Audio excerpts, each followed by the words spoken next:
Combattants de l'indépendance, aujourd'hui victorieux, je vous salue au nom du gouvernement congolais.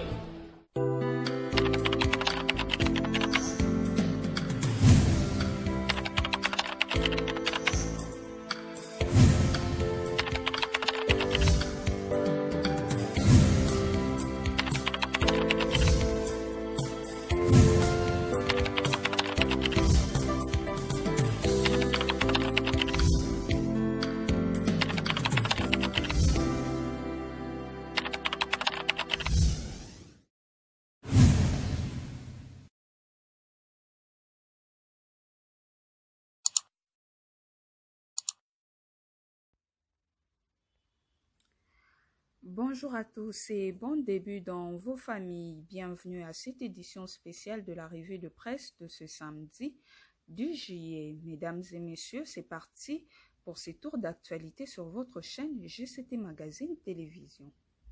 Après avoir déposé la proposition de la loi sur la congolité initiée par Noël Tchani, portée par l'élu du Funan Singipululu, plusieurs réactions ont été enregistrées dans l'opinion politique tant civile, tel est l'essentiel de notre revue de la presse. On commence ce tour d'actualité avec Depêche.cd qui titre « Loi Tchani, le parti de Moïse Katumbi menace de quitter l'Union sacrée ». Kinshasa, 9 juillet 2021, seulement 24 heures après le dépôt au bureau de l'Assemblée nationale de la proposition de Tchani visant à réserver la fonction du président de la République et autres uniquement aux Congolais nés de père et de mère. Le parti politique de Moïse Katumbi Ensemble pour la République a officiellement réagi ce vendredi 9 juillet. D'après ce parti politique, cette proposition est non seulement une insulte à l'endroit de tous les combattants de la liberté, le héros et les martyrs de la démocratie qui se sont sacrifiés pour arracher une alternance démocratique, mais surtout met à mal l'unité et la cohésion nationale en créant différentes catégories de citoyens au sein d'une même nation. À cet effet, Ensemble pour la République menace de rompre toute collaboration avec l'Union sacrée en cas d'inscription de cette proposition au calendrier de travaux de la Chambre basse du Parlement.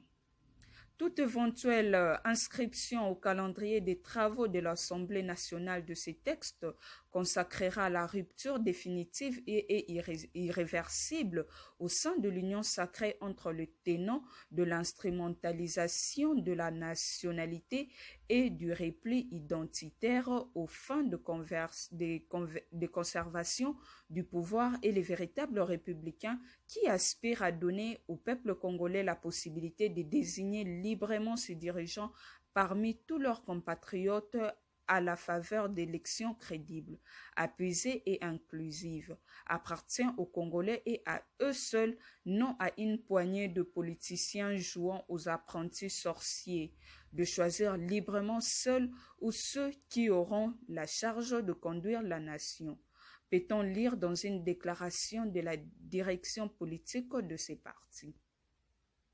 Par ailleurs, Ensemble pour la République appelle le peuple congolais à la vigilance et à veiller au respect de la Constitution en rejetant toutes les initiatives qui viseraient à en dénaturer l'esprit et la lettre au risque de plonger les pays dans un nouveau cycle de violence et de crises aux conséquences aussi incalculables.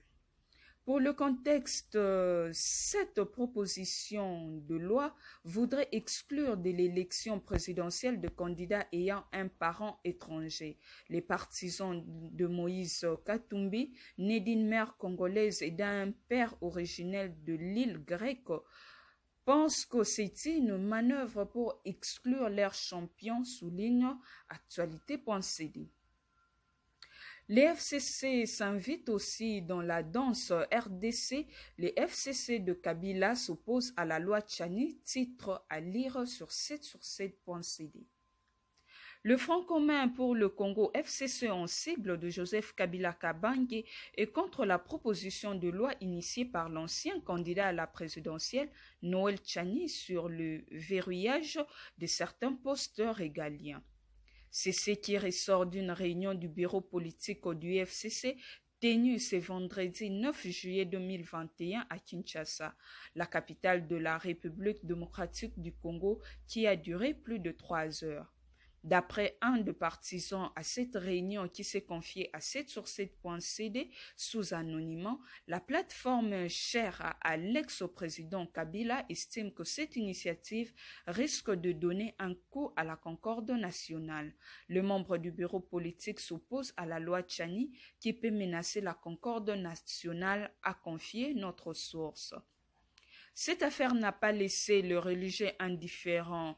Le cardinal Fridolin Ambongo réagit aussi à son tour dans un article de news.cd. Loi Tchani, cette proposition de loi apparaît comme un instrument d'exclusion et de division. Cardinal Fridolin Ambongo.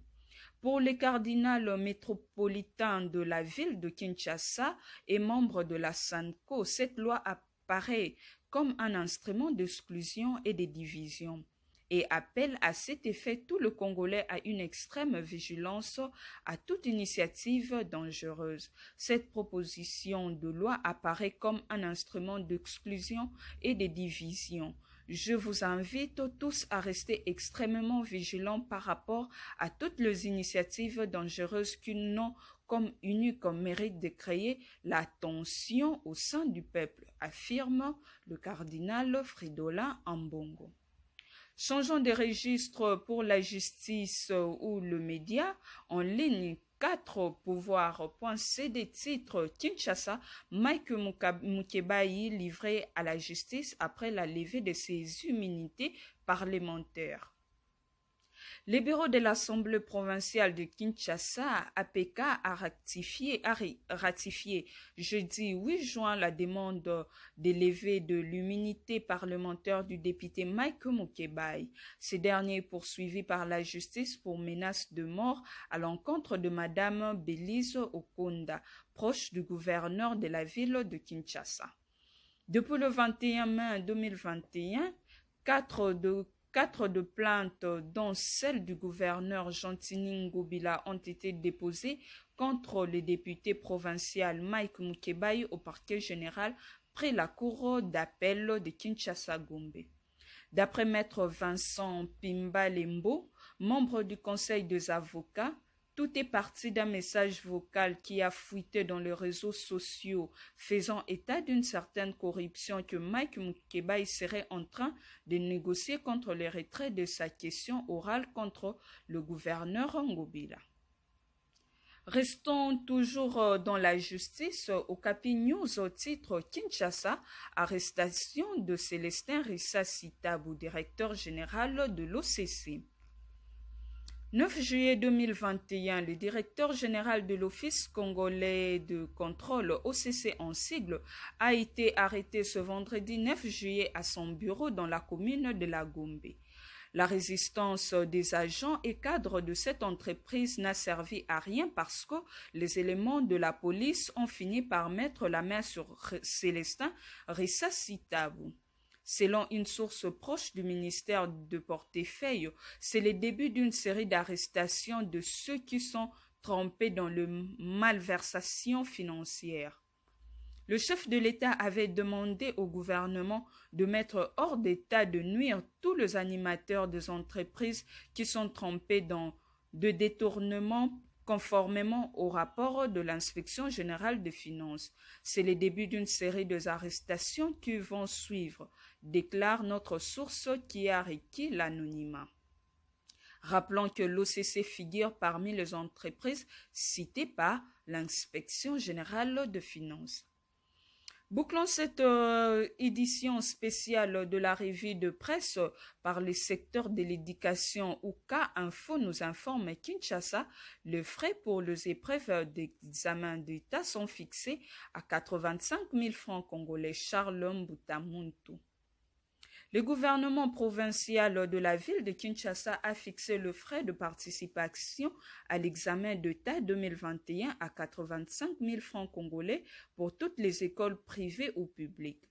L'annonce a été faite par Charles Mbutamuntu, porte-parole du gouvernement provincial et ministre de l'Éducation, qui confirme à l'occasion que les épreuves hors session démarrent le lundi 12 juillet prochain.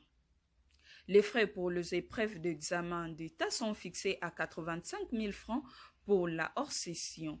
Nous organisons la dissertation, le jury pratique, le français oral et ça fait 54 000 francs.